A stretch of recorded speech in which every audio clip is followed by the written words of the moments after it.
Have you been struggling on your interviews? Are you not getting the results that you want? My course, my book, my Kindle book, The Ultimate Job Interview Framework, will help you dramatically improve your performance. Now, if you'd like the course, it's a video course that I offer through Udemy. You can order it at thebiggamehunter.us or as a paperback or Kindle book on Amazon. What the course will teach you is really very simple. The best question to ask on an interview and when to ask it. How to answer the question, tell me about yourself, far better than anyone else would ever answer it. In addition, you'll be able to tell stories that connect the dots with the interviewer about how your background fits the role and be able to ask questions that are going to allow you not to step into the minefield that you've been in too many times before in your job search and in your career. So again, it's called the Ultimate Job Interview Framework. It's available on Udemy. That's udemy.com. Or you could go to my course directly at thebiggamehunter.us/interviews.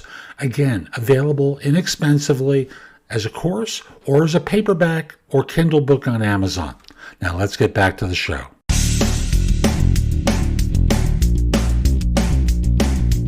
OBS Job Search Advice Radio, episode 2081. I'm your host, Jeff Altman, the Big Game Hunter, and welcome.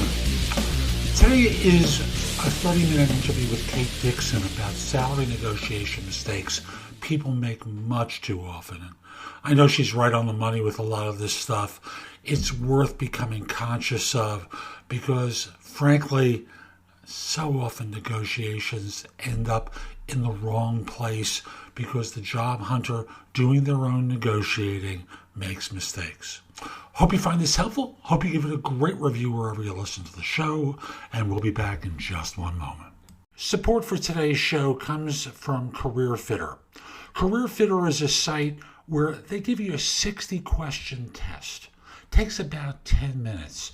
And out of that, they're going to give you recommendations basically for your ideal business environment, a team building approach, career matches, work strengths, income potential based upon job matching, preferred communications methods, weaknesses that you may have, a whole host of things.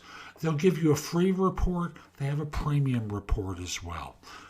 Quality service recommended by Forbes, Psychology Today, and quite a few others. So use the link in the show notes. It will help you start to figure out some of the things you might consider with a new career. And if you hire me to coach you, I'll give you a little bit of a discount and reimburse you for some of the cost of the premium report, because it'll help us both with coaching. And now, let's get going. So my guest today is Kate Dixon, author of Pay Up, Unlocking Insider Secrets of Salary Negotiation. She's the principal and founder of Dixon Consulting, a leadership development and total rewards consultancy, specializing in salary negotiation, coaching, compensation solutions, a whole bunch of stuff. And I'll simply say a professional. And we're going to be talking today about salary negotiation and how to do it better. Kate, welcome. Thanks for making time today. So glad to be here. How did you get into this? Was it a direct offshoot of compensation work? Well, it's kind of this weird amalgamation of compensation because I've done compensation inside of big companies for a lot of years, let's just say that. But I'm also a certified coach, and I love working with people to create solutions and so they can do things better than they could before. And so it's kind of a magical, fun combination there, and I love it. I love my side of it. I come out of the search profession, and I try to help people avoid making the mistakes that they tend to make all the time by being amateurs at this. Yeah. And you don't really want to be in a position where you get great at it, because that says that you're switching jobs a lot, right? But so let me be the expert. Let you as a search professional be the expert, and then you don't have to be. And thus, folks, initially we're going to talk about the mistakes job hunters make in their negotiation, and thus from there move into some of the things and ways you can avoid those mistakes and just do it a heck of a lot better. Absolutely. So we've got a top 10 list to work with. Yes. And we're starting with 10 and working down. So number 10. I'm so excited. So number 10, the worst mistake that people can get, starting with number 10, approaching your negotiation like a cage match. So, obviously not a cage match. I always recommend to my clients to approach it like a collaboration, because it is a collaboration. It's a business transaction. We'll talk about that a little bit later too, but it's a collaboration. You're going to be working with the person that you're negotiating with. If it's an HR person or a recruiter, or if it's a hiring manager, you're working with them, and you're going to be asking them for some concessions for things that you want. And in order to make sure that they feel good about advocating on your behalf, you can't be setting it up, I win, you lose, there's trade-off, it's a death match. No, don't do that. And it reminds me of the famous line from The Godfather, where it's not personal, it's all business. It's all business. And people take it personally.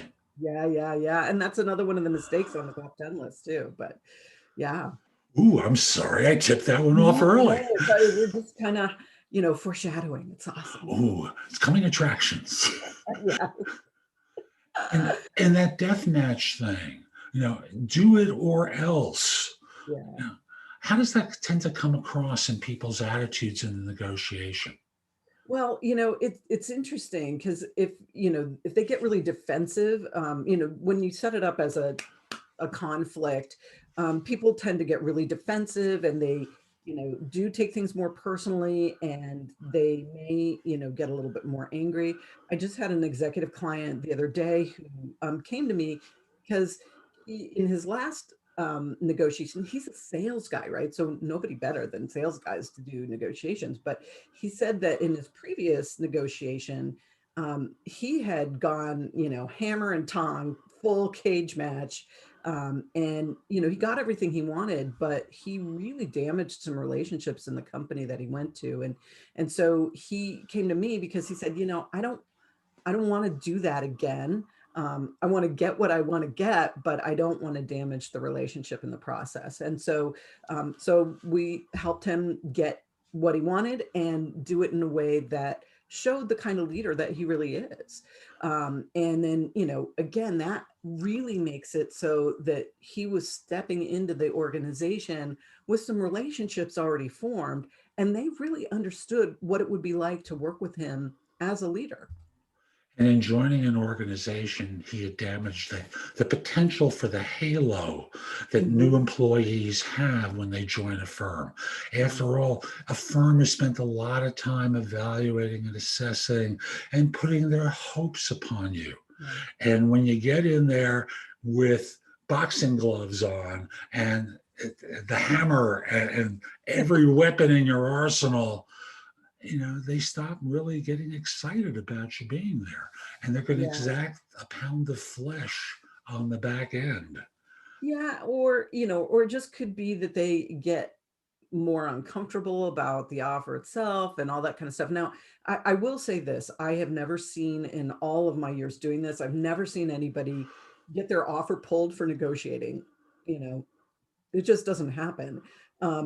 Sometimes the offer will get pulled if somebody, lies on their application or things like that. But negotiating, no. And especially if you negotiate in a collaborative way, you really minimize your risk there. I mean, it just really, I've never seen it happen.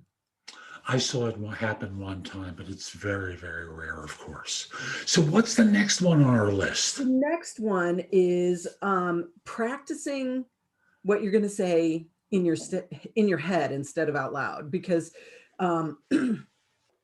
I always advocate for people to really practice things out loud. It's a whole different ball game to have the words in your mouth and get kind of fluent with what you're going to say than it is, I think I will say in my head, it's different. So you have to practice it out loud. And, there's a reason that I can, rattle off a lot of kind of normal responses to questions around salary negotiations because I've practiced it a lot and I practice it a lot with my clients. And yeah, it's one of those things that people think, oh, well, I'll just think about it and it'll be okay. And it really isn't. It never is. And that's, this is part of what I do in interview coaching. In Yeah. interviews, most job hunters go to an interview and they wing it. In Yes. contrast, every great athlete in the world practices, and every Yeah. entertainer and performer rehearses. The Mhm. job hunters foolishly believe that they can walk into the interview and go, ta-da, I'm going to make up the answers off the cuff. Right. Well, and it'll make me be more authentic. And honestly, that's just kind of a myth, right? I mean, when you practice what you want to say, you are, you've figured out what you want to say. So that is authentically you. And when you practice, again, you're going to ratchet down that nervousness. You're going to take some of the emotion out. And guess what? That's more authentic than not having a script and not having practiced it out loud. Whether we're talking about interviewing or salary negotiation, folks, I'm telling you, you're an amateur at these crafts. And the more you rehearse your lines, the more you can connect and be authentic with the audience. It really does make a huge difference. Mhm. Totally. So, what's the next one? So, number 8. Yeah. Woohoo! Listening to your Uncle Hank or Uncle Bill or Uncle Bob or Aunt Betty or whoever it is. Now, again, if you're one of my nieces or nephews, certainly ask me about salary negotiation because people pay me for that, right? But unless you're going to pay somebody for their advice on this topic, you probably don't want to listen to it because it's based on realities that may not be true anymore in the market. If you're talking to somebody who's 20 or 30 years older than you and who hasn't kept up with the marketplace, they may not know, and they may be operating from a completely different set of understanding of the job market, pay, benefits. Maybe your Uncle Hank had a retirement program that they didn't even have to pay into. So, that's not the reality of today for 99.9% of people, right?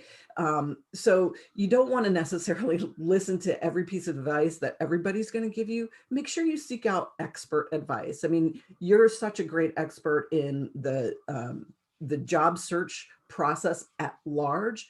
You're the kind of person that people should be listening to on that subject. I'm an expert when it comes to salary negotiation. You should listen to me. I'm telling you, I know this stuff. And thus, folks, just remember, even if your Uncle Hank owned a business and hired lots of people, they know what they looked for. Yep. They don't know what someone else looked for. And Mhm. that's one of the mistakes that people make with talking to former managers. Peers are the worst because often peers know as little as the person that's asking the questions. But former managers, again, it's the same thing as I just said with Uncle Hank. Mhm. They just know what they looked for. They Yeah. don't have the breadth of perspective that someone like you or I have. Yeah. And, one exception that I would say to that is, if you're going into a company, absolutely talk to your peers about the benefits because that's one of the, research shows that's one of the best ways to get information about benefits is through peers and who are actually using the benefits, right? So if your next door neighbor works for the company that you're interviewing for and you don't really understand how healthcare works there, yeah, go ahead and ask them. I mean, they may not have the answer, but if they do, it's probably going to be a lot more close to what you're looking for than maybe Uncle Hank. So Are we up to number 7? we are 7. All And this right. is, and you alluded to this a little bit earlier. Don't wing it. Oh my gosh, winging it is one of the worst mistakes that people make. And, you cannot just go in there unprepared, because this is really important. And I think a lot of people think, well, I should, I'm at a certain level of the organization, I should be able to do this. Well, let me tell you, I get people, all the way from recent college grads all the way up to CEOs. And let me assure you that the CEOs are every bit as clueless about what they should be doing in a negotiation. Now, they may have some subtleties that recent college grads don't have, but it's, don't wing it. Don't say, oh gosh, I'm an executive, so I should just be able to go in there and ask for what I want. No, you want to make sure that you're prioritizing things, that you've really thought about what you want to say, that you have, figure out the approach to your negotiation. All of that stuff is very, very important. And the big mistake that they make is, so I should, because that goes back to the classic thing about assuming. Yeah. And thus you are the ass in the conversation. And it shows. Yeah. I tend to think about, if you're not sure, pausing and going, I want to think about that and circle back to you before I make a commitment. Yeah. And judging by that response, you think the same way. Yeah, I absolutely do. And, if you have questions, you should be asking them. And if you're not clear about something, or you're not sure how it should land, you should take a moment. And, I think it's the same thing in interviews as well.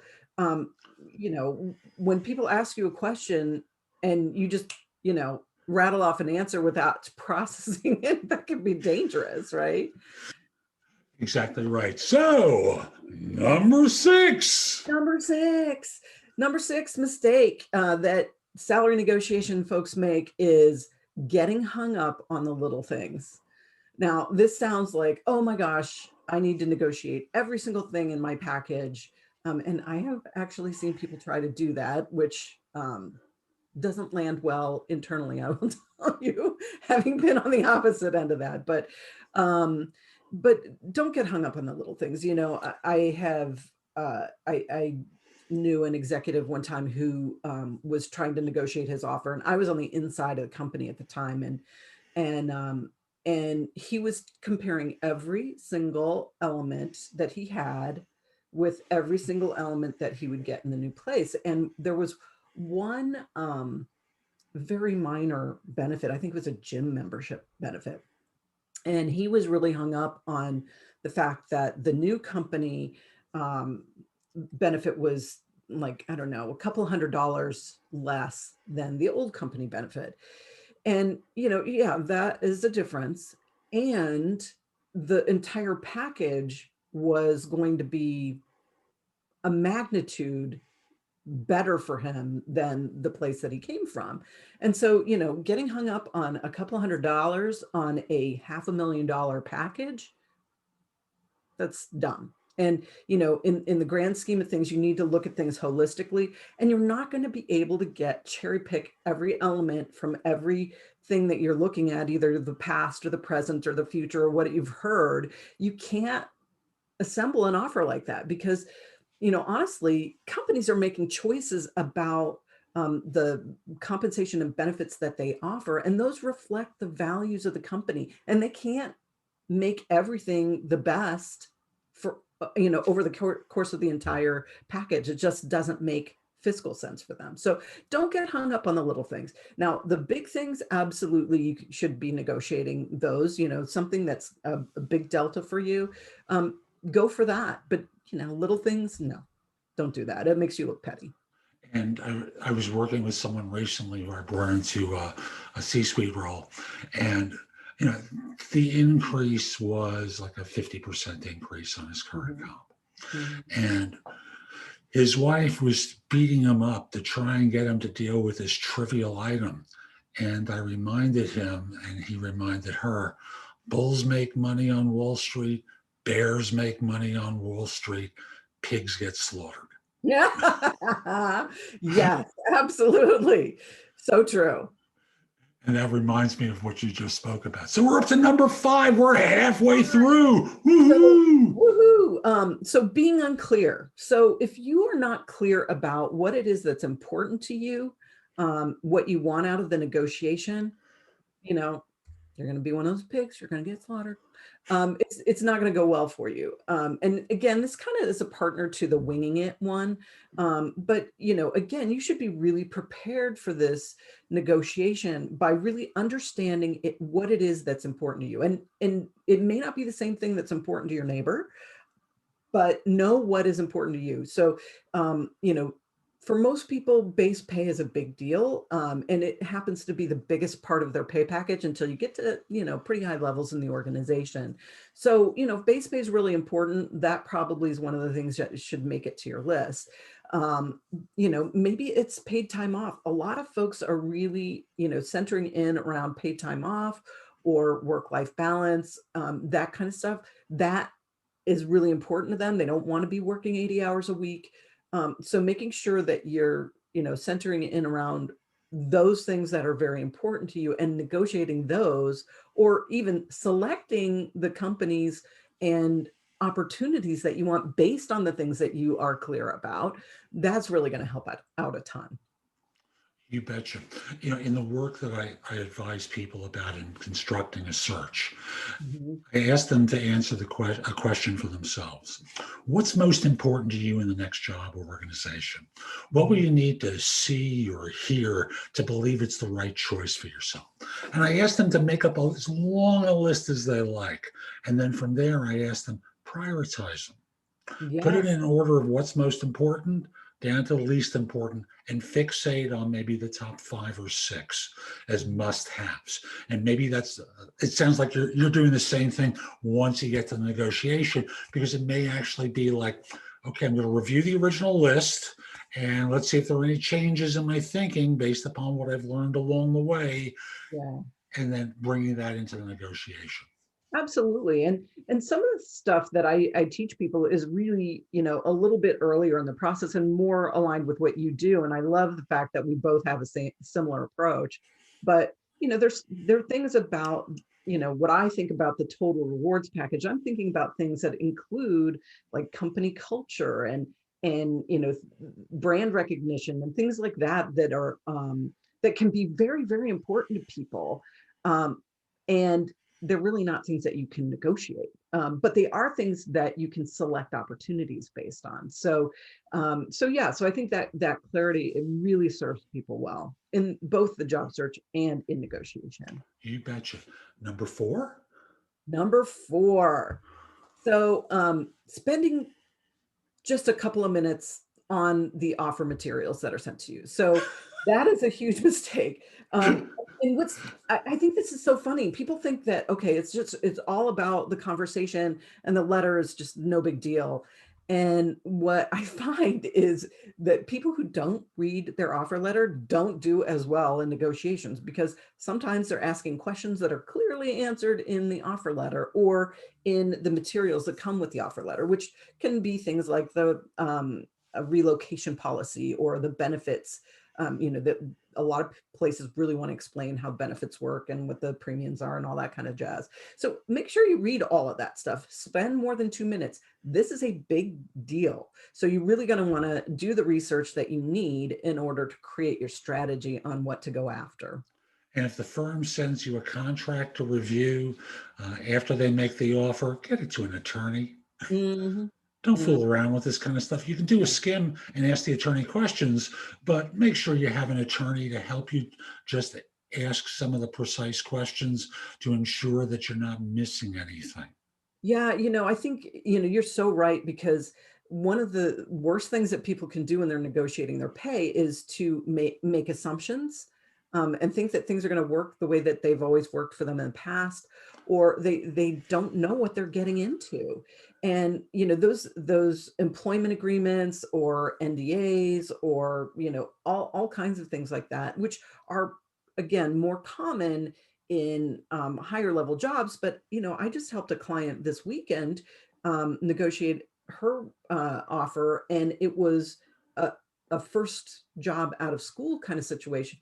And the offer letter that she had was 22 pages, and most of that was legal stuff, and it was crazy. And I of course referred her to an attorney, but that's like serious stuff. And when you sign it, you're agreeing to it. So you better know what it is.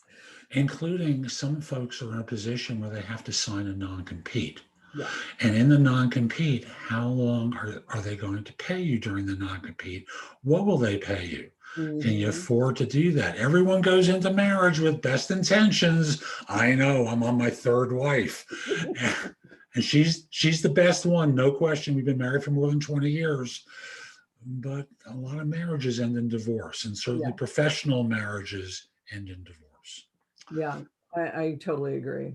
What's next one? Is this number 3? Number 3. So the number 3 mistake is giving away your power in order to be perceived as nice. So, and this is something that I don't see in my my male clients as much as I see in my female clients. This is really something that women, especially, and people of color also are socialized to not make a ruckus and just be grateful that you have an offer and that sort of thing. And I had a client about a year ago who, you know, amazing talent. I mean, amazing person. And she was moving from one great company to another great company. And, we had talked about salary and all this kind of stuff. And she said, I it's a great offer and I should just accept it because I don't want them to think I'm not nice. And I was like, you hired me for a reason, so let's make sure we're doing this thing right. And so we talked about a strategy, we got her on board, and she wound up increasing her offer by multiple tens of thousands of dollars because she did it in a kind way, but she didn't give up her power in the negotiation because you're never going to have the negotiating power that you have with a company that you have right before you get your offer signed, right? I mean, this is the time to ask for what you want. You won't Exactly right. always get it, but Nothing ventured, nothing gained. correct. And Number 2, I'm sorry. oh, No, there's a no. there's a study that was done last year that said basically of people who ask for more money in a negotiation like this, over 80% get some sort of benefit to their offer.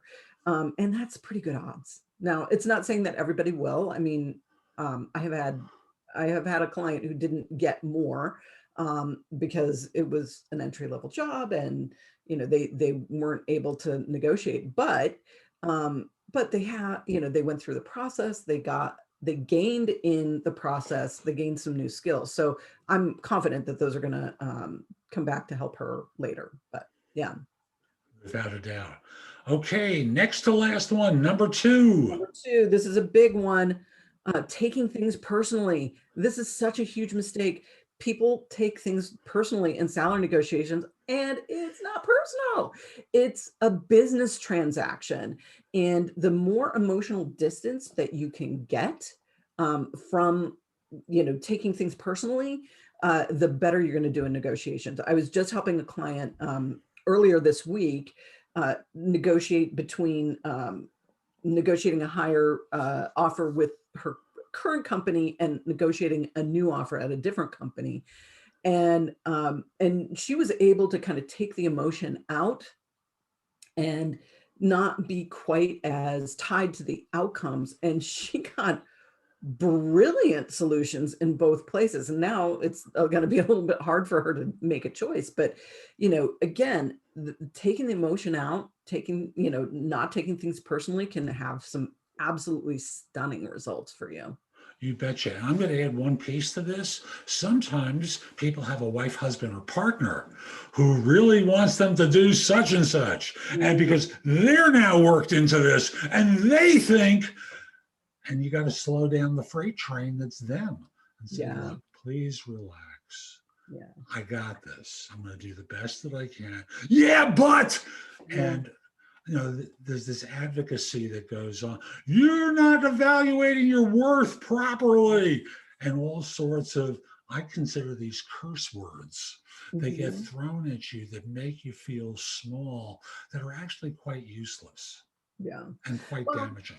And this is another reason that you shouldn't take advice from people who are really close to you, because they have different priorities, and they want you to be safe. They want you to be, they want other people to realize your value the same way they realize your value. And of course, they think you're valuable. They married you. And, that's all great and good. And it's really hard to separate that stuff out. And it's again, it's a business transaction. It's not personal. And the more you can remember that, the better you'll do. And thus, number one, the number one mistake that people make when negotiating their pay is accepting the offer on the spot. Don't do that. You deserve the opportunity to really reflect. Remember we said, don't, spend more than 2 minutes on your offer letter. You have to make sure that you are taking the time that you need to really understand what you're getting into. It's so easy to get swept up in the moment. Oh my God, I love you. Let's get married. Oh, wait, let me just take a second. Review the dowry. Look at the dowry. How many goats and sheep am I getting? Yeah, and go into that relationship with a clear mind. And when you accept, I want you to accept the job really understanding what you're walking into, because again, I've had clients who come to me after they didn't do this. And it's really hard to walk into a situation, accept the job on the spot. You feel really great about it. And you may not find out for a couple of months or even a couple of years, in the case of some people who I know who didn't really look at their equity agreements. You may not know right away that you've given up things that you didn't intend to, or you accepted things that weren't really appropriate. And if you had known, you would have negotiated them. So don't accept on the spot. Make sure you're doing your research. Take a moment and really, I tell people, don't really celebrate. I mean, it's great when you get the offer in writing and stuff. That's awesome. But really, you shouldn't be celebrating until you get everything negotiated and you have the new terms in writing. In writing, get a new offer letter. If they won't give you a new offer letter, get them to put it on an email. But make sure that you know exactly what everybody's agreed to. And one of the little tricks that I know shows up from time to time is the search firm or the recruiter going into the final interview will say something to the effect of, so if they make the offer at this amount, do I have your okay to accept? Right. Or if the HR person, so if I get that amount of money, do I have your okay to accept the offer? And judging by the smile on your face, you've heard this little dance before. The client that I've been working with this week actually had that happen. And, she just kept going back to them and say, I can't accept anything until I see the offer letter in writing and, make sure that we're all aligned on terms. And she just kept, I think this is the third time that she's written that down for them. And, I understand their need to, close the books and all that kind of jazz, but, advocate for yourself. And it's not a bad thing to ask for things in writing. You need that. You deserve that. Absolutely. So instead of these mistakes, yes, what are some of the things that people can do instead? Instead of these things, well, so I have a 4-part conversation recipe that I really recommend my clients use. And this is one of the huge keys to their success, honestly. And the first piece is express delight. So, again, you don't have to say, I love everything about the offer, but just make sure you're talking to somebody who doesn't know exactly how you're feeling about this. So do tell them, wow, I'm so excited to have this offer. I'm glad to know that Nuco feels as good about the match as I do. That's all you need to say. Something nice. Just express some delight, right? Because you want to ease into this conversation. So that's the first one, express delight. The second piece is ask questions. And these are questions that that you need to know in order to, accept the job. But they also shouldn't be things that appear in your offer letter materials, right? That's why we want you to spend more than 2 minutes on your offer letter. But ask questions, and you can ask things like, when am I eligible for my first bonus payout? Because when you ask that, that may, it may be more than 12 months, and you may need to negotiate an extra sign-on bonus or something like that. So ask probably 2 or 3 questions. Don't make it a laundry list of every single thing that you can think of to ask, but these should be, pretty easy for the recruiter or the hiring manager to answer. And they should be material to your negotiation. So express delight, ask your questions. And then the third thing is make your requests. Now, this is something that people want to just dive into right away. But I found that my clients who actually express delight, ask their questions, and then move in to the request phase do better in their negotiations. And again, do this in a polite but firm way. In my research shows that jobs like this are paid between X and Y in the market. I'm targeting the higher end of that based on my experience. How close can we get? Right? So that's the kind of thing that I want everybody to do when they're making their requests. So you express delight, ask your questions. The third thing, make your requests. The fourth piece is kind of like a two-parter. The first thing is you want to end on an up note. So again, this goes to the collaboration piece we were talking before. And you want to really thank your recruiter or your hiring manager for helping you. Most likely what's going to happen when you negotiate is that the person you're negotiating with won't be able to answer you right on the spot, which is great. You want them to go back and ask their manager or ask the leadership or whatever to see what they can do to accommodate your requests. Again, just because they go away doesn't mean they're going to come back with more, but that's a great outcome. So, make sure you let your recruiter know that, wow, thank you so much for all you're doing to help me get this offer tied up here. I really appreciate all of the help that you're giving me. And you can also express some confidence. I'm confident we're going to be able to find a solution that works for both of us. Again, you're not like, dive bombing them and saying, hey, this is what I want. And if you can give it to me, then maybe I'll say yes. But if you can't, then I'm running away. You're doing it in a collaborative way. Again, business transaction, right? So end on an up note. And the last piece is make sure that you know when you're going to follow up with this person. So if they're going away to get more information and coming back to you, they may say, oh, well, I will call you next Tuesday. And, once I've had a chance to talk to the manager. More likely, they will not give you a specific date because they don't want to be tied down necessarily to a specific date, but you need to tie them down. Do that. And you can do that by saying something like, hey, I know you're going to need a couple of days to wrap this up. How about we touch base on Tuesday? Would that work? Would you have the information by then? And they may say, oh, well, maybe I won't have it then, but I should probably have it on Thursday. Great. Thursday morning, it looks really clear on my calendar. How about I give you a call at 9:00 on Thursday? Again, you're being proactive.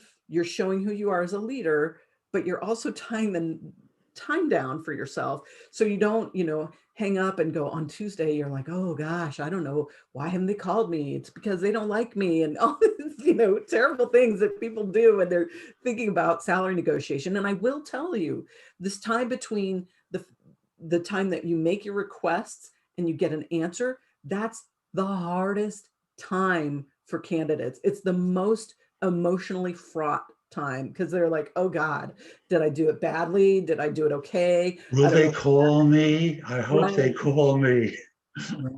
Right. And so it's really hard. So, tie them down to a date and offer to call them. And P.S. and by the way, do that. If you say you're going to call them on Thursday at 9:00, you call them Thursday at 9:00. But really using this recipe, express delight, ask questions, make requests, and end on an up note. This is really going to help you out a ton. And I got to tell you, Kate, this is fabulous stuff. Thank Absolutely you. fabulous. How can people find out more about you and the work that you do? Well, my website is Kate Dixon, KateDixon.org. And I also have a book on that's available at all major bookstores. Pay Up.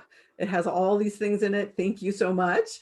And I also have a new online course that really walks you through this whole process and gives you a bunch of worksheets and stuff. So, and then, if you want to work with me directly, there's information on my website about how to do that. So that's today's show. I hope you found it helpful. And if you did, I've got a lot that's in the show notes that will help you. Go there, take a look at some of the things I highlight. I know it can help you with your search. But I want you to do one thing for me, and that is put in your phone thebiggamehunter.us, Jeff Altman, my name. And when you need help, when you need advice, when you have a question, come over to the website, go exploring in the blog, contact me for coaching or because you have a question. I'd love to help you. In the meantime, I hope you have a terrific day, and most importantly, be great!